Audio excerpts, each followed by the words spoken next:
রোজা রাখতে শুরু করলেন। কোনো একদিন ইফতারের আগ মুহূর্তে সময়ের প্রতি খেয়াল না করে ইফতারের সময় হওয়ার আগে মুসা আলাইহিস সালাম সবাইকে নিয়ে ইফতার করে ফেলেন। রোজা নষ্ট হয়ে যায়। রব্বুল আলামিন একটা রোজার কাজা হিসাবে মুসা আলাইহিস সালামকে ঘোষণা দেয়, মুসা তুমি একটা রোজা নষ্ট করেছো, এর কাজা হিসাবে আমি রব্বুল আলামিনের জন্য 10টা রোজা রাখতে হবে।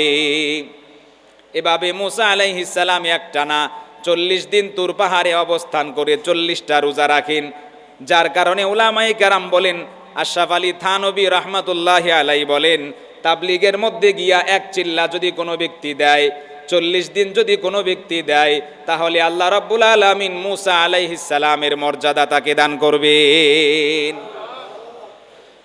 এখান থেকে চিল্লার কথা এসেছে, 40 দিনে এক চিল্লা। কারণ মুসা আলাইহিস সালাম তুর পাহাড়ে গিয়ে 40 দিন অবস্থান করেছিলেন।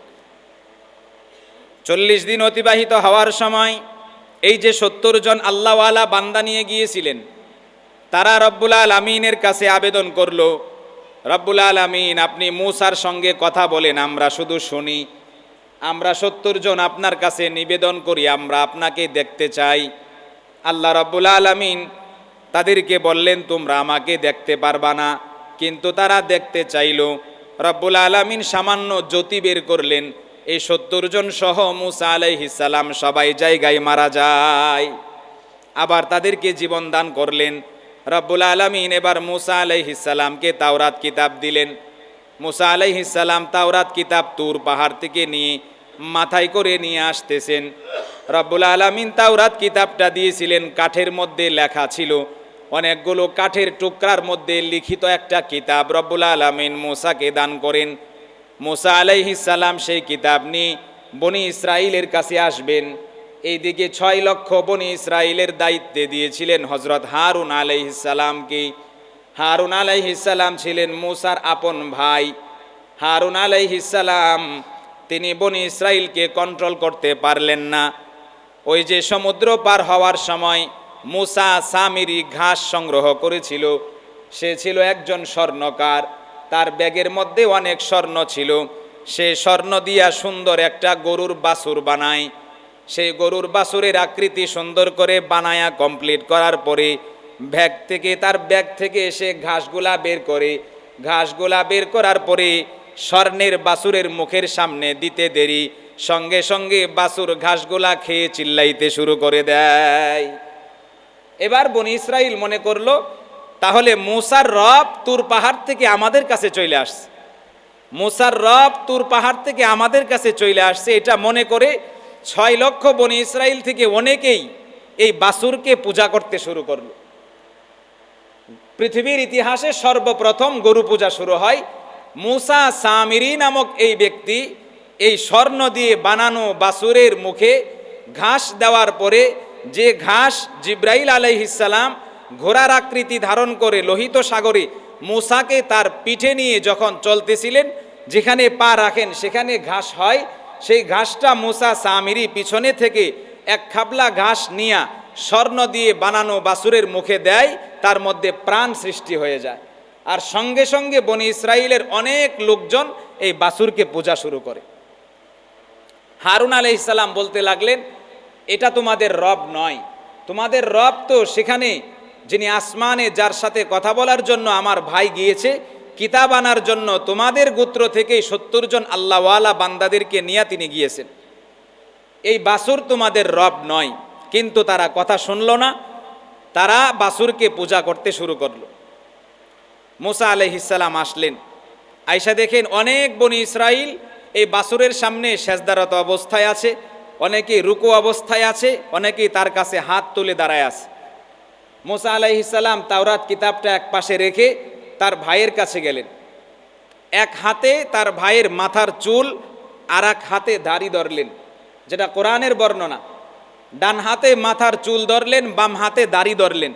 ধরে এবার জিজ্ঞাসা করতেছেন, তোমাকে আমি রেখে গেলাম এই লোকগুলোর দায়িত্বশীল হিসাবে, তুমি থাকার পরেও এরা কিভাবে গুমরাহিতে লিপ্ত হলো? হারুন আলাইহিস সালাম বললেন, এরা আমার কথা শুনে নাই, আমি এদেরকে অনেকভাবে বুঝিয়েছি কিন্তু এরা আমার কথা শুনে নাই। মুসা আলাইহিস সালাম বললেন, এই গরুটাকে নির্মাণ করেছে কে?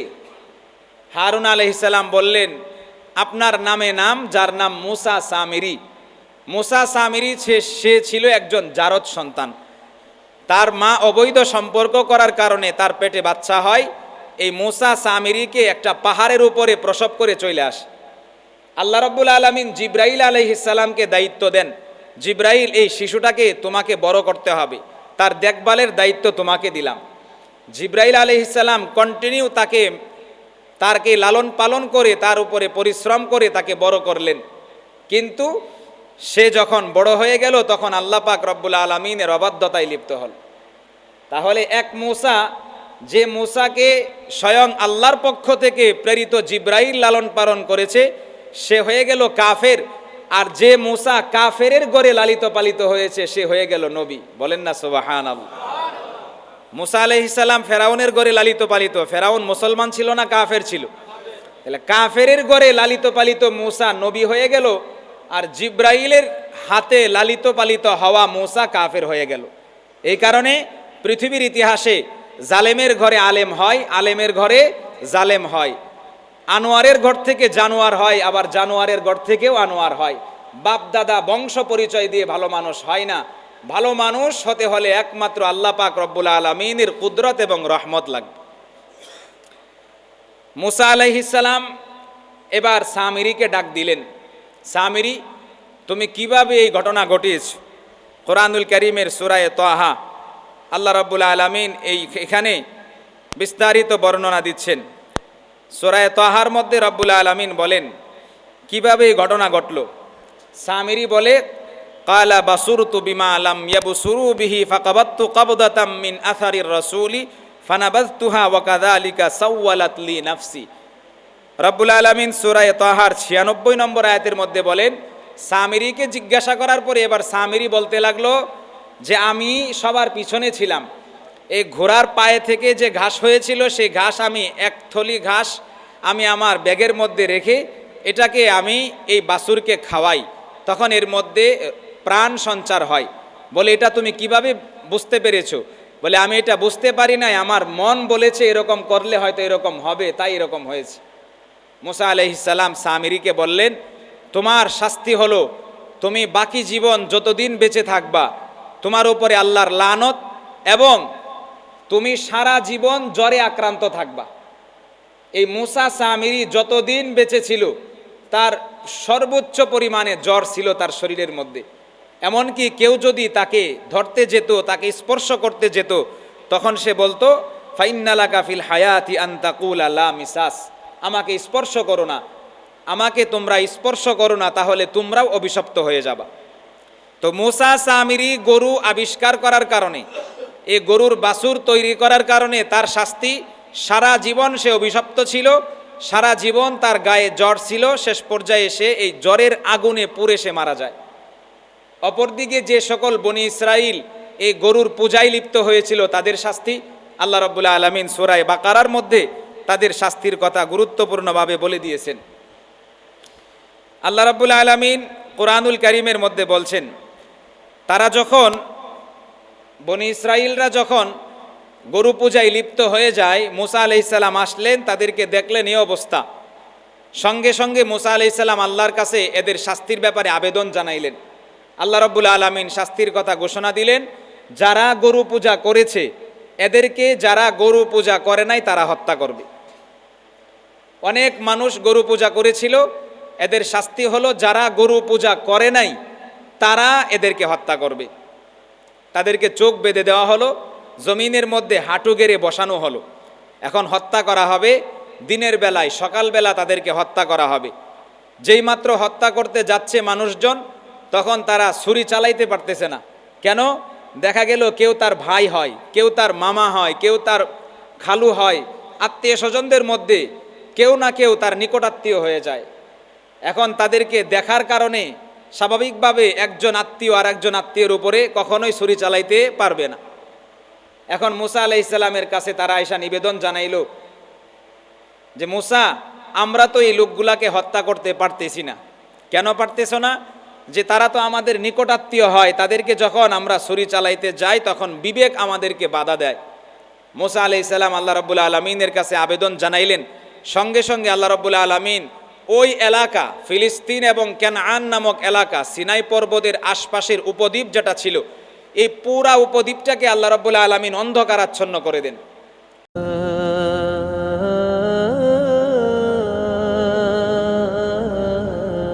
পাক রব্বুল আলামিনের সন্তুষ্টি লাভের জন্য কোরবানি দিয়েছে। এখন আমাদের পার্শ্ববর্তী দেশ ভারতে গরু জবাইকে কেন্দ্র করে মুসলমানদের উপরে অনেক ধরনের নির্যাতন করা হয়েছে। কথা বলেন ঠিক কিনা? অনেক ধরনের নির্যাতন মুসলমানরা সহ্য করেছে। সেম ঘটনা কলকাতাতেও হয়েছে, আসামেও হয়েছে। ভারতের অনেকগুলো রাজ্যে এই ধরনের ঘটনা, যেখানে মুসলমানদেরকে ঈদের দিনে শুধু শুভেচ্ছা দেওয়া যাবে, নামাজ পড়া যাবে না। আবার অনেক জায়গায় নামাজ হয়েছে কিন্তু নামাজের পরে গরু জবাই করা যাবে না, নিষেধাজ্ঞা দিয়েছে। এটা নিয়ে রাষ্ট্রীয়ভাবে কোনো কথা নাই। আজকে আমাদের পার্শ্ববর্তী দেশ ভারতে মুসলমানদের উপরে সর্বোচ্চ পর্যায়ের নির্যাতন চলছে। মসজিদের মিনারগুলোকে তারা ভেঙে দিচ্ছে, অথচ আমাদের দেশের বিধর্মী হিন্দুরা কত শান্তিতে আছে। কথা বলেন ঠিক কিনা?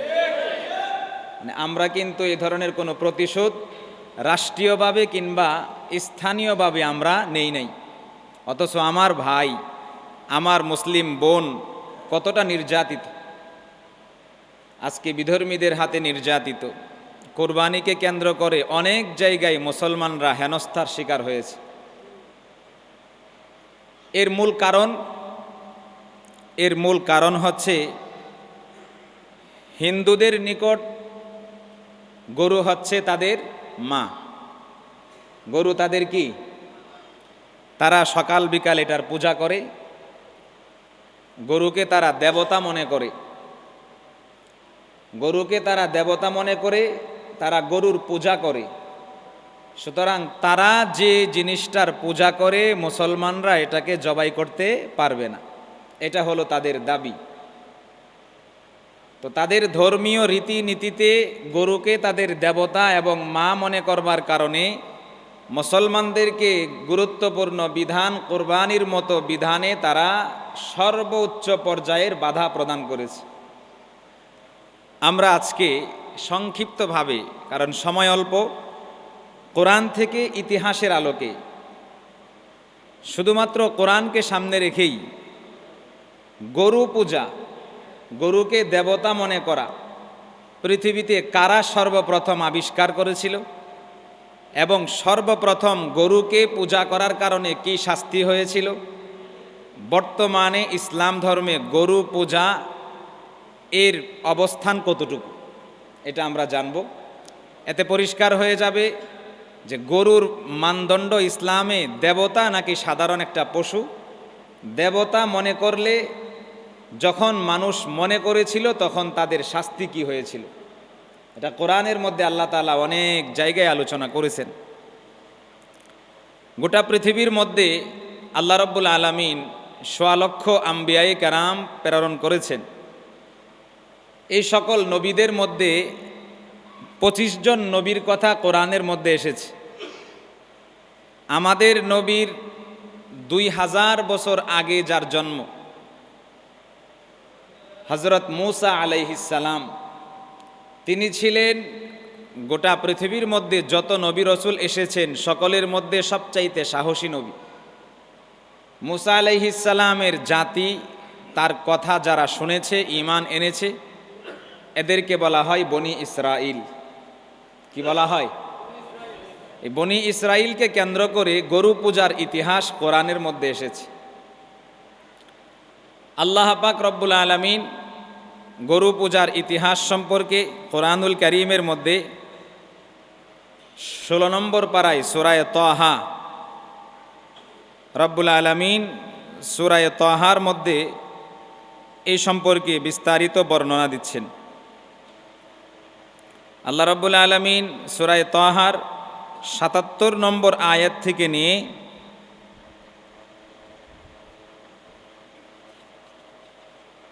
২ দীর্ঘ 2.5 পৃষ্ঠাব্যাপী 101 নম্বর পৃষ্ঠা পর্যন্ত, 101 নম্বর আয়াত পর্যন্ত, 77 নম্বর আয়াত থেকে নিয়ে 101 নম্বর আয়াত পর্যন্ত 16, 17 এবং 18 নম্বর পৃষ্ঠায় এই সম্পর্কে বিস্তারিত বর্ণনা দিয়েছেন কিভাবে গরু পূজা পৃথিবীতে এসেছিল। এর আগে মুসা আলাইহিস সালাম যখন মিশরে আসেন এবং নবুয়ত লাভ করেন, মুসা আলাইহিস সালামের হায়াত ছিল 120 বছর। হযরত ঈসা আলাইহিস সালাম দুনিয়াতে আগমনের 1520 বছর আগে তার জন্ম। ঈসা নবী দুনিয়াতে আসারও 1520 বছর আগে মুসা আলাইহিস সালাম দুনিয়াতে এসেছেন, 120 বছর হায়াত পেয়েছেন। তিনি যখন নবুয়ত পাইলেন, নবুয়ত পাওয়ার পরে লোকদেরকে দ্বীনের দিকে আহ্বান করলেন, ডাকলেন। অনেক মানুষ মুসা আলাইহিস সালামের দাওয়াত গ্রহণ করে তারা মুসলমান হইল। তাফসিরে মাজিদির মধ্যে এসেছে তখনকার সময়ে মিশরের মধ্যে প্রায় 6 লক্ষ মানুষ মুসা আলাইহিস সালামের ধর্মে প্রবেশ করেছিল, তারা আল্লাহর উপরে ঈমান এনেছিল। সেই বনি ইসরাইলের সংখ্যা ছিল 6 লক্ষ। এইদিকে মুসা আলাইহিস সালাম দ্বীনের দাওয়াত দিয়া এদেরকে নিয়ে সুন্দরভাবে চলতে পারতেছেন না। তখনকার সময়ের মিশরের বাদশাহ ফেরাউন, আসলে ফেরাউন তার নাম নয়, মিশরীয় ইতিহাসে যারা বাদশাহ হতো তাদের নাম হতো ফেরাউন। যেমন আমাদের দেশে যে সরকার প্রধান হয় তাকে আমরা কি বলি? প্রধানমন্ত্রী। অনেক দেশে প্রেসিডেন্ট বলে, অনেক দেশে মহারাজ বলে। ঠিক তদ্রূপভাবে যেমন জার্মানি ইতিহাসে সিজার বলে, ঠিক মিশরীয় সভ্যতায় যারা দেশের প্রধান হতো তাকে ফেরাউন বলা হতো। ফেরাউন তার নাম নয়, তার নাম ছিল ওয়ালিদ ইবনে মুসআব ইবনে রাইয়ান। সেও একজন মিশরের বাদশা ছিল, বাকি আমরা সবাই ফেরাউন নামে তাকে চিনি। আসলে ফেরাউন তার নাম নয়, এটা ছিল তার উপাধি। তার নাম ছিল মূলত ওয়ালিদ ইবনে মুসআব ইবনে রাইয়ান। সেই ফেরাউন নিজেকে খোদা দাবি করল, বনি ইসরাইলের উপরে নির্যাতন শুরু করল, সর্বোচ্চ পর্যায়ের নির্যাতন। এক পর্যায়ে আল্লাহ রাব্বুল আলামিন হযরত মুসা আলাইহিস সালামকে মিশর থেকে হিজরত করার আদেশ দেন। মুসা, তুমি বনি ইসরাইলকে নিয়ে রাত্রেবেলায় মিশর থেকে চলে যাও হিজরত করে। কোথায় যাইবা? সিরিয়ার কেনান এবং ফিলিস্তিন শহরে। তখনকার সময়ের সিরিয়া সাম্রাজ্য, এখন যেরকম সব আলাদা আলাদা ভাগ হয়ে গিয়েছে, অনেক রাষ্ট্র হয়েছে, তখন এরকম রাষ্ট্র ছিল না। নির্দিষ্ট বড় বড় কিছু মহাদেশ ছিল। তখনকার সময়ের সিরিয়া একটা সাম্রাজ্য ছিল। তো মিশর ত্যাগ করে তুমি সিরিয়ায় চলে যাইবা। সিরিয়ার 2টা জায়গা তোমাদের বাসভূমি হবে, একটা হলো কেনান শহর আর একটা হলো ফিলিস্তিন শহর, যেখানে মসজিদে আকসা আছে। মুসা আলাইহিস সালাম রাত্রিবেলায় বনি ইসরাইলকে নিয়ে বের হয়ে গেলেন। 6 লক্ষ বনি ইসরাইলকে সঙ্গে নিয়ে মুসা আলাইহিস সালাম মিশর থেকে হিজরত শুরু করলেন। আল্লাহ পাক রব্বুল আলামিন এই বিস্তারিত ঘটনার বর্ণনা সূরা শুআরা 4 নম্বর রুকুর মধ্যে আলোচনা করেন। সূরা শুআরার 52 নম্বর আয়াতে রব্বুল আলামিন বর্ণনা শুরু করেছেন। আল্লাহ তাআলা বলেন, وأوحينا إلى موسى أن أسر بعبادي إنكم متبعون فأرسل فرعون في المدائن حاشرين إن هؤلاء لشرذمة قليلون।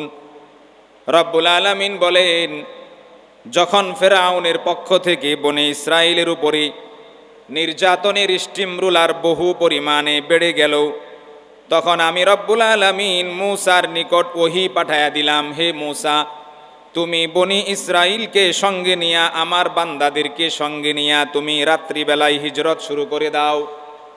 তবে মনে রাখবা, তোমরা রাত্রিবেলায় মিশর থেকে হিজরত করতে যখন শুরু করবা, তোমাদের পিছনে ফেরাউন তার বাহিনী নিয়া তোমাদেরকে ধাওয়া করবে। রব্বুল আলামিন ঘটনার বর্ণনা দিয়ে বলেন, মুসা আলাইহিস সালাম রাত্রিবেলায় বনি ইসরাইলকে নিয়ে হিজরত শুরু করে দেন। ফারসালা ফিরআউনু ফিল মাদাইনি হাশিরিন। ফেরাউন তার বাহিনীকে ডাক দিয়া এক জায়গায় জমা করে মূসার বর্ণনা দেয়। মূসা তো আজকে রাতে তার বাহিনীকে সঙ্গে নিয়ে মিশর থেকে হিজরত শুরু করে দিয়েছে, চলো মূসাকে ধরতে হবে, তাদের সবাইকে শাস্তি দিতে হবে। ফেরাউন তার বাহিনীকে সঙ্গে নিয়ে মূসা আলাইহিস সালামের পিছনে ছুটতে থাকে। রাত্রিবেলায় সফর হওয়ার কারণে মূসা আলাইহিস সালাম তখনকার সময়ে রাত্রিবেলায় এত সুন্দর করে রাস্তাঘাট ছিল না এবং রাস্তার দুই পাশে লাইটিংয়ের ব্যবস্থা ছিল না। গভীর রজনী হওয়ার কারণে মূসা আলাইহিস সালাম সফর করতে করতে পথ ভুলে গেলেন। যেদিকে যাওয়ার কথা ছিল সেই দিকে না গিয়া ভিন্ন রাস্তায় চলে গেলেন।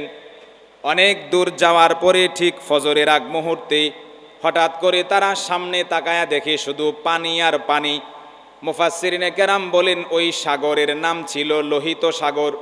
মূসা আলাইহিস সালাম সামনে তাকায়া দেখে বিশাল বড় সমুদ্র, যার নাম লোহিত সাগর। মূসা আলাইহিস সালাম এবার ডান দিকে যাওয়া শুরু করলেন। দেখেন ডান দিকে অনেক পর্বতমালা, অনেক পাহাড়, ডান দিকে যাওয়া যাবে না। আবার বাম দিকে আসতে শুরু করলেন, দেখেন বাম দিকেও অনেক পরিমাণে পাহাড় পর্বত, বাম দিকেও যাওয়া সম্ভব নয়। এবার মূসা আলাইহিস সালামের সামনে তিনটা রাস্তা বন্ধ হয়ে গেল, তাকে পিছনে ফিরে যেতে হবে। পিছনে তাকায়া দেখে ফেরাউন তার বাহিনীকে সঙ্গে নিয়ে মূসা এবং বনি ইসরাইলকে ধরার জন্য সামনে আগায় আসতেছে। এবার মূসা আলাইহিস সালাম নিরুপায় হয়ে গেলেন। সঙ্গে সঙ্গে রব্বুল আলামিনের কাছে দোয়া করলেন, রব্বুল আলামিন, আপনার কথা মতো হিজরত শুরু করেছি, কিন্তু গভীর রজনীতে অন্ধকারের কারণে পথ ভুলে গিয়েছি। এখন আমাদের তো বাঁচার কোনো উপায় নাই। পিছনে ফেরাউন বাহিনী, ডান দিকে পাহাড়, বাম দিকে পাহাড়, সামনে বিশাল সমুদ্র, পার হওয়ার কোনো সুযোগ নাই। সঙ্গে সঙ্গে আল্লাহ রব্বুল আলামিন মূসা আলাইহিস সালামকে জানায়া দেন, ফাআওহাইনা ইলা মূসা আনিদরিব বিআসাকাল বাহর فانفلق فكان كل فرق كالطود العظيم। রব্বুল আলামিন জানায়া দেয়, মূসা, তোমার হাতে যে কুদরতি লাঠি আছে, বিসমিল্লাহ বলে তুমি এই সমুদ্রের কিনারায় একটা বাড়ি মারো। মূসা আলাইহিস সালাম বিসমিল্লাহ বলে লাঠির মাথা দিয়া সমুদ্রের মধ্যে আঘাত করতে দেরি হয়, সঙ্গে সঙ্গে এই সমুদ্রের পানিগুলো এক পাশে হয়ে 12টা রাস্তা তৈরি হয়ে যায়। রব্বুল আলামিন মূসাকে ঘোষণা দেয়, মূসা, এবার তুমি তোমার 6 লক্ষ বনি ইসরাইলের মধ্যে 12টা খানদান আছে, এই 12টা খানদানকে 12টা রাস্তার মধ্যে নামায়া দাও। তারা এই রাস্তার পথ ধরে যদি চলতে থাকে ওই পাশে তারা চলে যাবে। মূসা আলাইহিস সালাম রব্বুল আলামিনের কথা মতো সবাইকে নামায়া দিলেন। এবার মূসা আলাইহিস সালাম তার কয়েকজনকে সঙ্গে নিয়ে তিনি একটা রাস্তায় নামলেন। মূসা আলাইহিস সালাম যেই মাত্র রাস্তার মধ্যে নামবেন, এমন সময় জিবরাইল আলাইহিস সালাম সুন্দর একটা মহিলা ঘোড়ার আকৃতি ধারণ করে আসলেন। ইয়া মূসা কালিমুল্লাহ, মেহেরবানি করে আপনি আমার পিঠের উপরে আরোহণ করেন। মূসা আলাইহিস সালাম বলেন, এত সুন্দর ঘোড়া আমি আমার জীবনে দেখি নাই। তিনি ছিলেন জিবরাইল, কিন্তু এসেছেন ঘোড়ার আকৃতি ধারণ করে। মূসা আলাইহিস সালাম ঘোড়ার উপরে উঠলেন, সঙ্গে কয়েকজনকে নিয়ে তিনি একটা রাস্তা দিয়া চলতে লাগলেন, বাকি 11টা রাস্তা দিয়া অন্যরা চলতে লাগলো। মূসা আলাইহিস সালাম যে ঘোড়ার উপরে উঠেছেন সেটা ছিল জিবরাইল। মূসা আলাইহিস সালাম ঘোড়ার উপরে উঠে যাচ্ছেন। মূসার একেবারে তার বাহিনীর পিছনে যে লোকটা ছিল তার নামও ছিল মূসা সামিরি। বনি ইসরাইলের মধ্যে 2 জন মূসা ছিল, একজন ছিলেন নবী মূসা আর একজন ছিল মূসা সামিরি। সে ছিল মূসা আলাইহিস সালামের বাহিনীর একেবারে পিছনে। রব্বুল আলামিনের কুদরতি কারিশমা, মূসা আলাইহিস সালাম ঘোড়ার উপরে উঠে যাচ্ছেন, পিছনে সামিরি। এই ঘোড়া যেখানে পা দেয় সেখানে ঘাস হয়ে যায়, এই ঘোড়া যেখানে তার পা রাখে সেখানে তরুতাজা সজীব ঘাস হয়ে যায়। মূসা আলাইহিস সালাম তার ঘোড়া নিয়ে যাচ্ছেন, পিছনে যে সামিরি ছিল সেই সামিরি এক খাবলা ঘাস এখান থেকে উঠায়া তার ব্যাগের মধ্যে রেখে দেয়। এবার প্রশ্ন আসবে, জিব্রাইল আলাইহিস সালাম ঘোড়ার আকৃতি ধরলেন, রাস্তা দিয়া তিনি অতিক্রম করেন, যেখানে পা ফেলেন সেখানে ঘাস হয়। তার কারণ কি?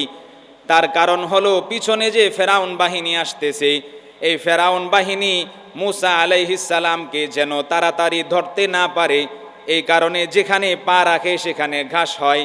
ফেরাউন যে ঘোড়ার উপরে উঠেছিল সেই ঘোড়াটা যাতে করে ঘাস খাওয়ার কাজে বেশি মনোযোগী হয়ে মুসা আলাইহিস সালামকে ধরতে না পারে, এই কারণে আল্লাহ রাব্বুল আলামিন মুসার ঘোড়ার পা থেকে ঘাস উৎপাদন করে দেয়। ফেরাউনের ঘোড়া যখন আসে তখন সামনে না আগায়া সে ঘাস খাওয়ার কাজে ব্যস্ত হয়ে যায়। এদিকে মুসা আলাইহিস সালাম সুন্দরভাবে 6 লক্ষ বনী ইসরাইলকে নিয়ে সমুদ্র পার হয়ে যায়। বিস্তারিত ঘটনা। আল্লাহ রাব্বুল আলামিন এবার ফেরাউন বাহিনীকে লোহিত সাগরের মধ্যে পানির ভিতরে ডুবায়া মেরে ফেলে, কিন্তু এখানে দুইটা জিনিস থেকে যায়। এক নম্বরে পিছনে যে মুসা সামিরি ছিল, সে তো মুসা আলাইহিস সালামের ঘোড়ার পায়ের ঘাস ব্যাগের মধ্যে সংগ্রহ করে রেখে দিয়েছে। তারা সমুদ্র পার হওয়ার পরে আল্লাহ রাব্বুল আলামিন কুরআনুল কারীমের মধ্যে সূরা ৩-এর মধ্যে বলেন, ওয়াত্তিনি ওয়াজ্জাইতুন ওয়া তুরি সিনিন, সেই সিনাই অঞ্চল নামক একটা জায়গার মধ্যে 6 লক্ষ বনী ইসরাইল গিয়া এক জায়গায় একত্রিত হয়। রব্বুল আলামিন কুরআনুল কারীমের মধ্যে বিস্তারিত বর্ণনা দিয়েছেন। লোহিত সাগর পার হওয়ার পরে 6 লক্ষ বনী ইসরাইলকে সঙ্গে নিয়া মুসা আলাইহিস সালাম সিনাই উপদ্বীপের মধ্যে অবস্থান করেন। এবার বনী ইসরাইল মুসা আলাইহিস সালামের কাছে দাবি জানায়, মুসা আলাইহিস সালামের কাছে দাবি জানায়, হো আমাদের নবী, ইয়া মুসা কালিমুল্লাহ, এবার তো আমরা ফেরাউনের বাহিনী থেকে মুক্তি পেয়েছি, এবার আপনি রব্বুল আলামিনের কাছে আবেদন করেন তিনি যেন আমাদেরকে একটা আসমানি কিতাব দেয়। মুসা আলাইহিস সালাম রব্বুল আলামিনের কাছে আবেদন করলেন, রব্বুল আলামিন, আপনি তো আমাদেরকে ফেরাউন বাহিনী থেকে বাঁচায়া এখানে নিয়ে আসছেন, এখন আমরা আপনার হুকুম পালন করতে কোনো অসুবিধা হবে না, সুতরাং আপনি আমাদেরকে একটা আসমানি কিতাব দান করেন। মুসা আলাইহিস সালামের দোয়া কবুল হয়। আল্লাহ রাব্বুল আলামিন ঘোষণা দেয়, মুসা, তুমি তোমার 6 লক্ষ বনী ইসরাইল থেকে 70 জন আল্লাহওয়ালা বান্দাকে সঙ্গে নিয়ে তুর পাহাড়ে চলে আসো। মুসা আলাইহিস সালাম সিনাই উপদ্বীপের ডান দিকে দক্ষিণে অবস্থিত তুর পাহাড়, সেই তুর পাহাড়ে 70 জন আল্লাহওয়ালা বান্দাকে সঙ্গে নিয়ে তুর পাহাড়ে চলে গেলেন। আল্লাহ রাব্বুল আলামিন ঘোষণা দিলেন, মুসা, তুমি তো তাওরাত কিতাব পাইবা, তবে এর আগে শর্ত হলো আমি রব্বুল আলামিনের জন্য তুমি একটানা 30 দিন, তোমরা যারা এখানে এসেছো 70 জন সহ তুমি সহ, তোমরা একটানা 30 দিন পর্যন্ত রোজা পালন করতে হবে।